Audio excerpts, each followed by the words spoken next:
नमस्कार दोस्तों, चलिए जानते हैं राजस्थान की फटाफट 25 बड़ी खबरों को सिर्फ 10 मिनट में। लेकिन उससे पहले आप यह वीडियो किस जगह से देख रहे हैं हमें कमेंट में जरूर बताएं। राजस्थान में इस बार सर्दी की छुट्टियों की तारीखें बदल दी गईं। सरकार ने मौसम को देखते हुए स्कूल बंद रखने की नई तारीखें तय की हैं। बच्चे और पेरेंट्स को अब पुराने कैलेंडर नहीं बल्कि नए शेड्यूल को मानना होगा ताकि पढ़ाई में भी कम दिक्कत पड़े और ठंड से भी बचाव हो सके। चूरू के सांसद राहुल कसवा ने नितिन गडकरी से मुलाकात की और अपने इलाके की सड़कें सुधरवाने का मुद्दा रखा। उन्होंने कहा कि कई सड़कें टूट फूट की वजह से लोगों को दिक्कत हो रही है। गडकरी को उन्होंने कुछ खास परियोजनाओं की मंजूरी देने का आग्रह किया ताकि क्षेत्र में आवागमन आसान हो सके। जयपुर के कासिफ खान ने ओपन कैरम प्रतियोगिता में शानदार खेल दिखाकर जीत हासिल की। स्थानीय लोगों में भी खुशी है कि शहर का खिलाड़ी इतने बड़े मुकाबले में फर्स्ट आया। उनकी जीत से बाकी युवा खिलाड़ियों में भी उत्साह बढ़ा है और कैरम के शौकीनों में भी चर्चा चल रही है। मेवाड़ के कुंभलगढ़ में एक बड़ा बदलाव होने वाला है। वहां जंगल और पर्यटकों के हिसाब से क्षेत्र को टाइगरस्तान जैसा विकसित करने की योजना है। मतलब सफारी और वाइल्ड लाइफ गतिविधियां बढ़ेंगी, जिससे पर्यटन और रोजगार दोनों में फायदा होगा और इलाके की पहचान भी नई बनेगी।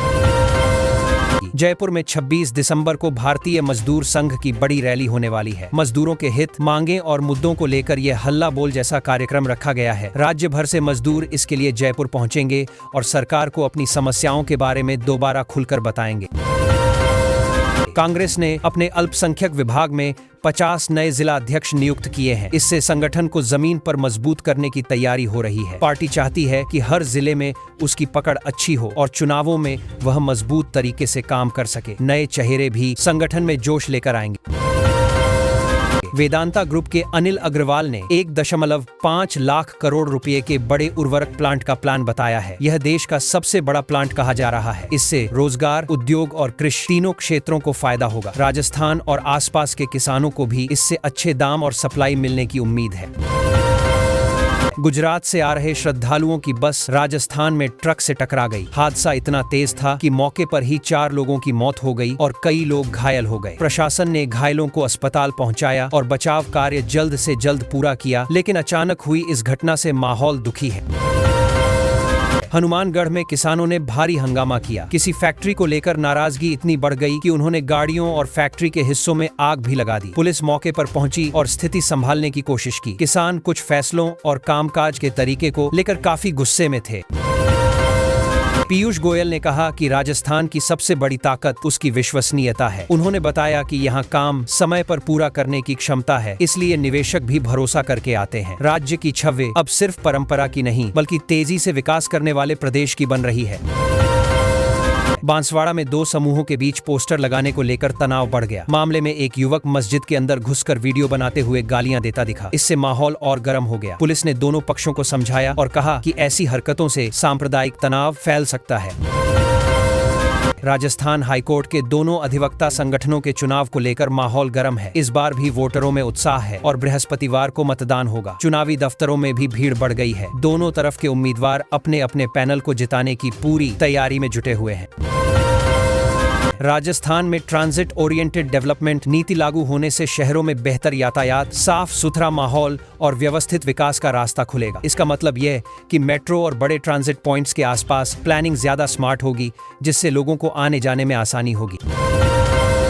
राजस्थान पुलिस ने साइबर अपराधों को लेकर नया अलर्ट जारी किया है। कई लोग फर्जी चालान और नकली पेमेंट गेटवे के चक्कर में ठगी का शिकार हो रहे हैं। पुलिस ने कहा कि किसी भी लिंक पर क्लिक करने से पहले सोचना जरूरी है, वरना मिनटों में बैंक खाता खाली हो सकता है।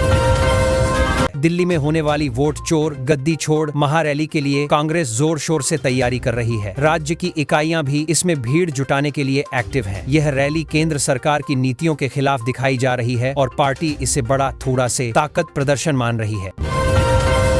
कृषि मंत्री किरोड़ी ने कहा कि सरकार किसानों को समय पर बीज और खाद उपलब्ध कराने को लेकर प्रतिबद्ध है। उन्होंने भरोसा दिया कि किसानों को तय दाम पर अच्छी क्वालिटी का सामान मिलेगा। सरकार चाहती है कि खेती में कमी न आए और किसान बिना चिंता के नया सीजन शुरू करें।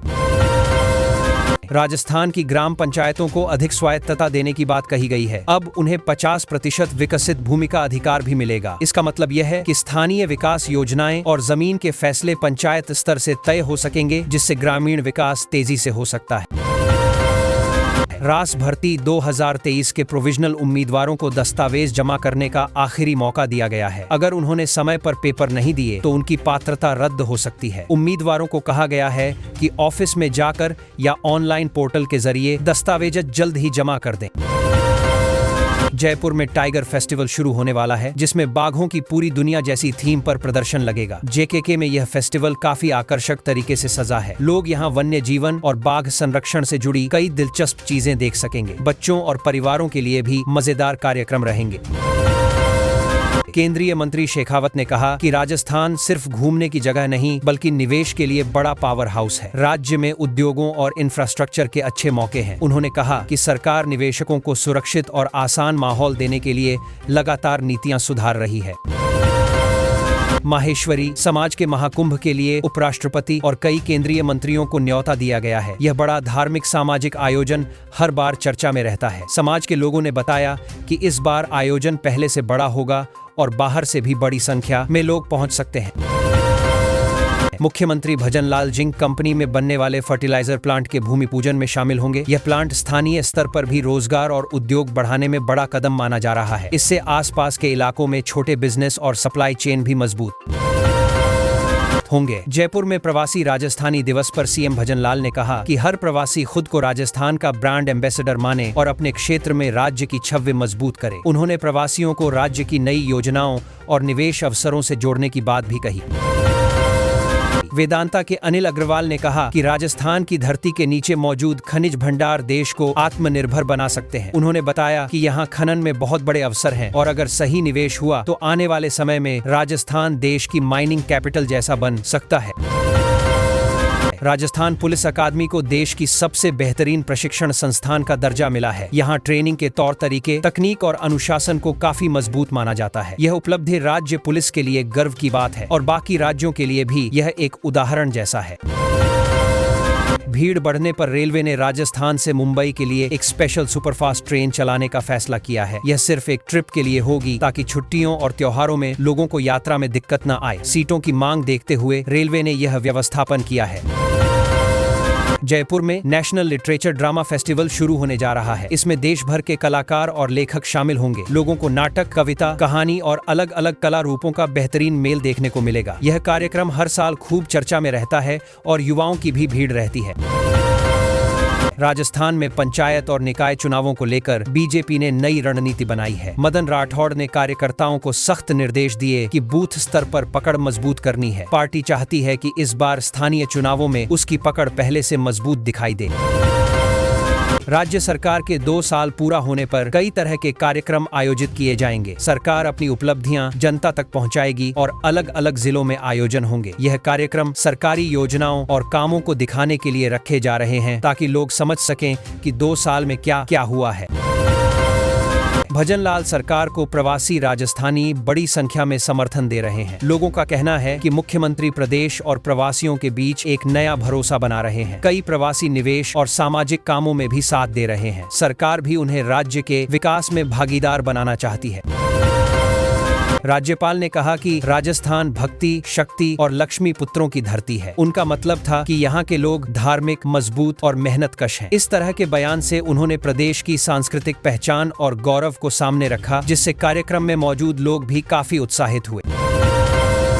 राजस्थान सरकार इन दिनों किसानों को लेकर काफी एक्टिव है। अभी जो नया अपडेट आया है उसके मुताबिक सीएम सम्मान निधि के तहत किसानों को करीब 1.15 लाख रुपए तक की सहायता दी जाएगी। किसान इसे लेकर काफी उम्मीद लगाए बैठे हैं और प्रशासन भी इस योजना को तेजी से लागू करने की तैयारी में है।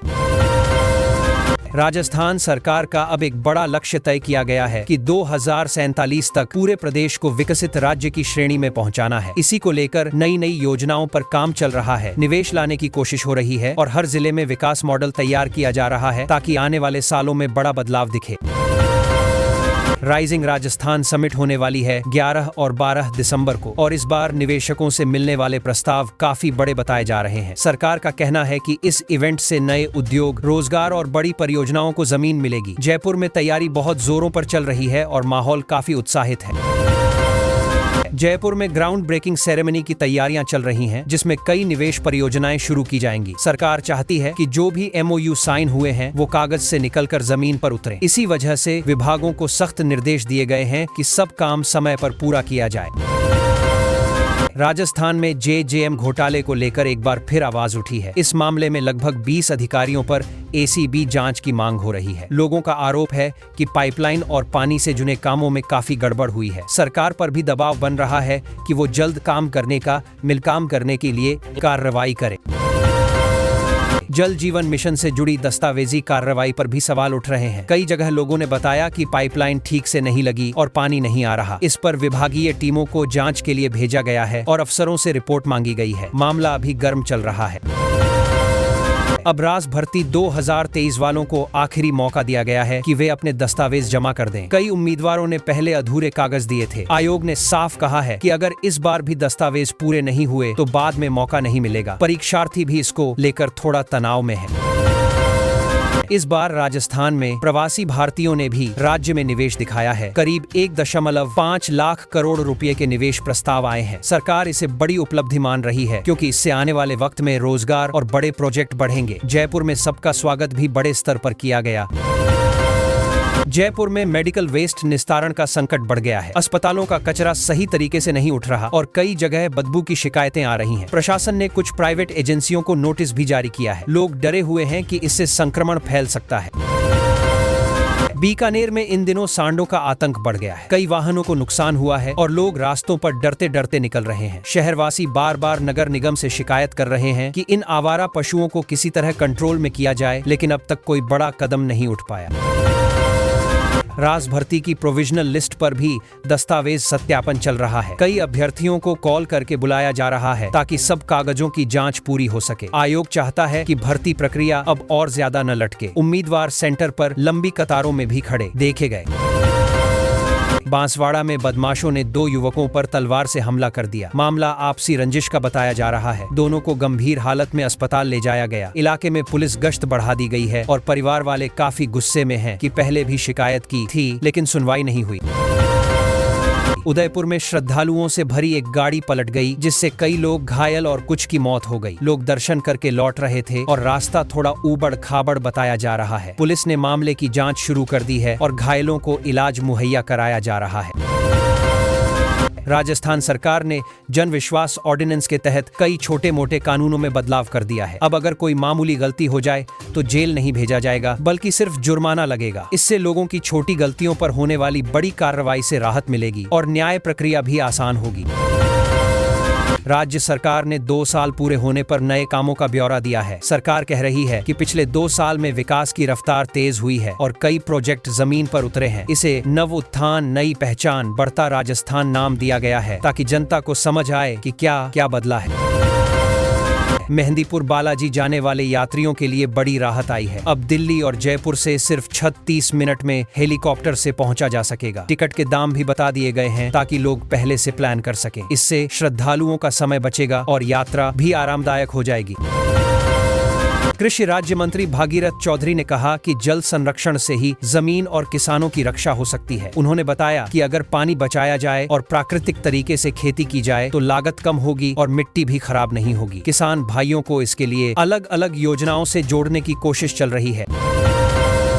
वर्षा जल संरक्षण और प्राकृतिक खेती को लेकर किसानों को लगातार प्रोत्साहित किया जा रहा है। अधिकारियों ने गांव-गांव जाकर बताया कि अगर बारिश के पानी को रोक कर रखा जाए तो गर्मियों में पानी की किल्लत बहुत कम हो सकती है। इससे फसलों को भी सिंचाई मिल पाएगी। मुख्यमंत्री ने अचानक एक 181 संपर्क हेल्पलाइन का निरीक्षण किया। वहां कॉल अटेंड करने वाले कर्मचारी कैसे काम कर रहे हैं, लोग शिकायत लेकर फोन करते हैं तो कितना समय में समाधान मिलता है, इन सबको खुद चेक किया। उन्होंने कहा कि जनता की शिकायतें जल्दी निपटनी चाहिए। नवनेरा बैराज से कोटा और बूंदी के करीब 4.5 लाख लोगों को साफ पेयजल मिलेगा। सरकार ने बताया कि ERCP प्रोजेक्ट के 4 पैकेजों पर जल्द काम शुरू होने वाला है। इससे उन इलाकों में पानी की समस्या काफी कम हो जाएगी जहां लोग अब तक टैंकरों पर निर्भर थे। राजस्थान के एक कपल की प्राइवेसी MP के एक होटल में पूरी तरह बिगड़ गई। होटल कर्मियों ने कमरे में लगे कैमरे से उनके निजी पलों को रिकॉर्ड कर लिया। वीडियो लीक होने से बड़ा हंगामा मचा और कपल सदमे में है। पुलिस पूरे मामले की जांच कर रही है। सीनियर साइंटिफिक ऑफिसर भर्ती में एक अभ्यर्थी का नाम मुख्य सूची में शामिल कर दिया गया है। पहले उसे वेटिंग में रखा गया था, लेकिन अब जांच के बाद उसे योग्य माना गया। परिवार वालों में खुशी है कि मेहनत आखिर सफल हुई। आरपीएससी ने रास इंटरव्यू का दूसरा चरण कब से होगा, इसकी तारीख जारी कर दी है। जिन छात्रों